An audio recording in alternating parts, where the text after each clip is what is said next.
ओम शांति। आज है 16 जनवरी 2024 की साकार मुरली। ओम शांति। बाप दादा, मीठे बच्चे, यहाँ तुम वनवाहा में हो। अच्छा अच्छा पहनना, खाना, ये शौक बच्चों में नहीं होना चाहिए। पढ़ाई और कैरेक्टर पर पूरा पूरा ध्यान दो। प्रश्न है, ज्ञान रत्नों से सदा भरपूर रहने का साधन क्या है? दान। जितना जितना दूसरों को दान देंगे उतना स्वयं भरपूर रहेंगे। सियाने वो जो सुनकर धारण करें और फिर दूसरों को दान दें। बुद्धि रूपी झोली में अगर छेद हुआ तो बह जाता है, धारणा नहीं होगी। इसलिए कायदे अनुसार पढ़ाई पढ़नी और 5 विकारों से दूर रहना है, रूप बसंत बनना है। ओम शांति। रूहानी बाप बच्चों को समझाते हैं। बाबा भी कर्मेंद्रियों से बोलते हैं और बच्चे भी कर्मेंद्रियों द्वारा सुनते हैं। ये है नई बात, ऐसे दुनिया में कोई कह नहीं सकता। तुम्हारे में भी नंबरवार पुरुषार्थ अनुसार ही समझेंगे। मूल बात तो है पढ़ाई और कैरेक्टर की, क्योंकि ये ईश्वरीय पढ़ाई जो कोई और पढ़ा नहीं सकता, और रचता और रचना के आधे मंद की जो नॉलेज है वो भी मनुष्य में कोई दुनिया में नहीं जानते। तो ऋषि मुनि जो इतने पढ़े लिखे भी हैं वो खुद कहते हैं कि हम रचता और रचना को नहीं जानते। बाप ने पहचान दी है ना, गाया भी तो जाता है, कांटों का जंगल है। तो फूलों के बगीचे को आग नहीं लगती, जंगल सारा सूखा हुआ है। हरे बगीचे को आग नहीं लगाई जाती, सूखे को झट आग लग जाती है। तो अब ये है बेहद का जंगल, इसको भी आग लगनी है। बगीचा भी स्थापन हुआ था, तुम्हारा बगीचा गुप्त स्थापन हो रहा है, उसका नाम है स्वर्ग, जिसके हम खुशबूदार देवता अभी बन रहे हैं। वंडर है कितना मनुष्य को समझाते परंतु किसी की बुद्धि में नहीं बैठता।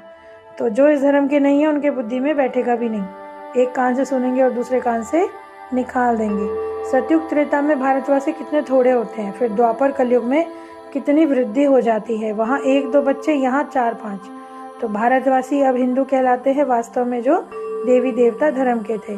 अब जिन्होंने पूरे 84 जन्म लिए होंगे वही आकर समझेंगे, वो पुराने भक्त होंगे। अब तुम समझ सकते हो कि हमने कितनी भक्ति की है। बहुत भक्ति की होगी तो ज्ञान भी बहुत उठाओगे, थोड़ी भक्ति की तो थोड़ा ज्ञान उठाया। बहुतों को समझाएंगे, ज्ञान नहीं उठाते, समझा भी कम सकते, इसलिए फल भी थोड़ा मिलता है। इसका भी हिसाब किताब है जो बच्चों को निकाल भेजा है। इस्लामियों के इतने जन्म, बौद्धियों के इतने जन्म होने चाहिए। बुद्ध भी तो एक धर्म स्थापन है, एक से एक वृद्धि होती है, वो भी एक प्रजापिता है, एक से कितनी वृद्धि होती है। तो बाबा ने कहा अब तुम्हें राजा बनना है यहाँ, लेकिन तुम अभी वनवाह में हो, तो तुम्हें किसी भी चीज़ का शौक नहीं रहना चाहिए। जो मिला सो अच्छा। ये दुनिया ही थोड़ा समय के लिए है, तो यहाँ अगर अच्छा कपड़ा पहना तो भी क्या, वहाँ तो फिर ये खत्म हो जाना है सब। ये तो ये शौक आदि भी छोड़ने हैं। तुम खुद कहेंगे कि जो सर्विस करते हैं कमाल है, तो ज़रूर ऊंचा नंबर लेते हैं। तो बाबा कहते हैं दिन पर दिन बगीचा बड़ा होना ही है।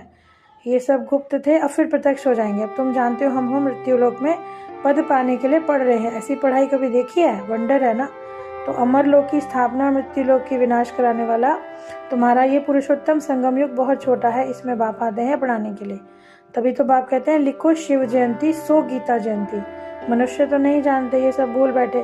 कितने बड़े बड़े आदमी म्यूजियम में आते हैं, ऐसे तो नहीं कि बाप को सब जानते हैं, कुछ भी नहीं। इसलिए बाबा कहते हैं फॉर्म भराओ तो पता लगे कितना तीखा है। तो जैसे साधु संत महात्मा के पास जाते हैं, वहाँ यहाँ ऐसी कोई बात नहीं है। तो बाबा जो थे ब्रह्मा बाबा, वो विनाशी रत्नों का सौदागर थे, अभी तो अविनाशी रत्नों का करते हैं। तो हर एक को अपने को समझना है कि हम रूप बसंत हैं, हमारे अंदर ज्ञान रत्नों के अलौकिक गुण हैं। तो बाबा ने हमको पारस बुद्धि बना दिया ना। पहले तो कोई धारणा नहीं थी, पर अभी धारणा है, समझते हैं। अगर झोली में छेद हुआ तो बह जाता है। बाबा कहते हैं मैं तुम्हें अविनाशी ज्ञान रत्नों का दान दे रहा हूँ, लेकिन अगर भरतू नहीं करते हो तो कुछ भी नहीं। तो कायदे अनुसार चलना ज़रूर है। इसमें सब्जेक्ट बड़ी अच्छी चाहिए और 5 विकारों से दूर रहना। बाबा ने समझाया जो रक्षाबंधन मनाते हो तो ये पवित्रता का वो है निशानी। वहाँ यहाँ तो पवित्रता अभी कोई आदि ऐसी है नहीं, यहाँ तो फैशन वाली राखियाँ बनते हैं। फिर ये सब एक्ट जो है भक्ति मार्ग में चलती है। तो बाबा तुमको फर्स्ट ग्रेड में ले जाते हैं सत्यनारायण की कथा सुनाकर। अक्षर 2 ही हैं, अल्फ और बे, और योग बल से स्थापना होगी। अब तुम्हारा ज्ञान ही बिल्कुल गुप्त है। अब तुम तमो प्रधान बन गए हो, तुम्हें सत्व प्रधान बनना है। पुरानी दुनिया में तो कुछ भी नहीं है, जैसे खोखला, जैसे बोलते ना कुछ भी नहीं अंदर, परंतु रावण का पुत बना के जलाते रहते हैं और अर्थ खुद को ही नहीं पता।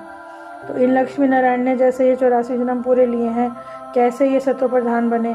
तो इसी तरह बाबा कहते हैं अपने को जब बिंदु समझोगे तो जानोगे कि मैं आत्मा ही एक शरीर छोड़कर दूसरा लेती हूँ। बाबा कहते हैं बच्चे मुझे कितना भूल गए, तभी तो बाप को पुकारते थे आओ पतित पावन आओ। तो बाप कहते हैं आना पड़ता है। अब ये है गौमख, लेकिन बैल आदि की बात नहीं। ये भाग्यशाली रथ है क्योंकि शिव बाबा को ये रथ मुकर्रर है। बाबा ब्रह्मा द्वारा पढ़ाते हैं ना, तो बाबा ने कहा याद इनको भी नहीं करना, सतगुरु तो एक शिव बाबा, तुम्हें सिर्फ उसी पर बलिहार जाना है। तो बाबा कहते हैं माम एकम याद करो।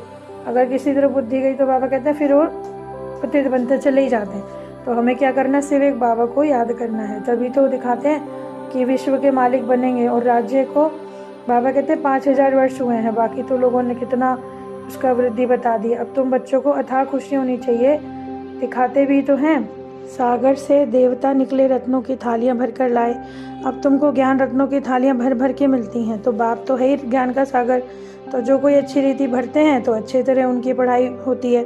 क्योंकि ये राजधानी स्थापन हो रही है, ये ड्रामा में नूंद है कि जो अच्छी रीति पढ़ते हैं उनको स्कॉलरशिप मिलती है, क्योंकि ये है ईश्वरीय स्कॉलरशिप, अविनाशी वो भी। तो सीढ़ी बड़ी वंडरफुल है, सीढ़ी कितनी बड़ी ट्रांसलाइट बनाओ कि दूर से दिखाई दे। मनुष्य देखकर वंडर खाएंगे। बाबा ने कहा है ना, तुम्हारा नाम बाला होता चला जाएगा। अभी तो बस चक्र लगाकर चले जाते हैं, बाद में आएंगे। 2-4 फेरी पहनकर फिर तकदीर में होगा तो जम जाएंगे, क्योंकि क्षमा तो एक ही है। तो कहाँ जाएंगे बाप? बच्चों को कहते हैं कि मीठा बनो, तभी तो योग में रहेंगे, क्योंकि योग से कशिश होगी। और जब तक जंक नहीं निकलती ना किसी भी आत्मा की, तो वो कशिश भी नहीं होती, क्योंकि ये सीढ़ी का राज सब आत्माओं को बताना है। धीरे धीरे नंबरवार सब जानते जाएंगे कि ये है ड्रामा। तो जिसने ये समझाया उसको याद करना है, यानी बाप को।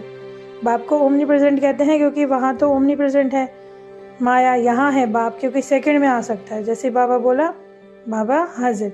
तुमको समझना चाहिए कि इसमें भी बाबा ही हैं, करते भी वही हैं, कराते भी वही हैं, बच्चों को डायरेक्शन देते हैं। करावनहार है ना, खुद भी करते रहते हैं, कुछ भी नहीं कर सकते ऐसा नहीं है।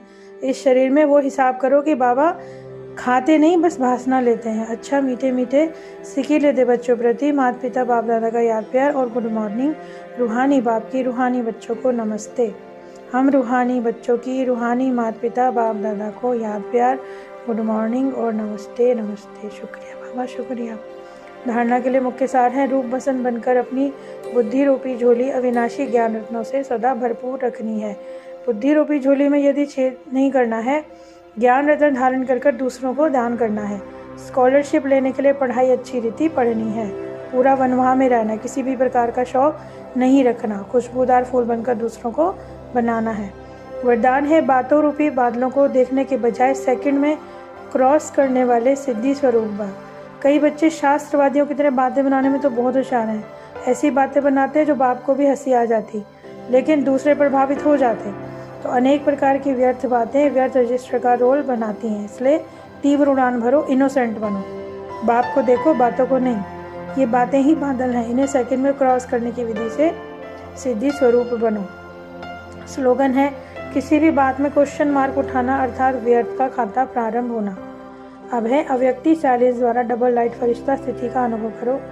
जब अपने दिल की शुभ भावनाएं अन्य आत्मा तक पहुंचाओ, साइलेंस की शक्ति को प्रत्यक्ष करो। हर एक ब्राह्मण बच्चे में ये साइलेंस की शक्ति है।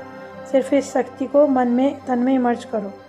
1 सेकंड में मन के संकल्पों को एकाग्र करो और एकाग्र करके फरिश्ते रूप द्वारा वायुमंडल में साइलेंस की शक्ति के प्रकम्पन फैल सकेंगे। तो आज की इतनी ज्ञान मुद्रित मुरली के लिए बाबा का पद्मावंदन, शुक्रिया। शांति।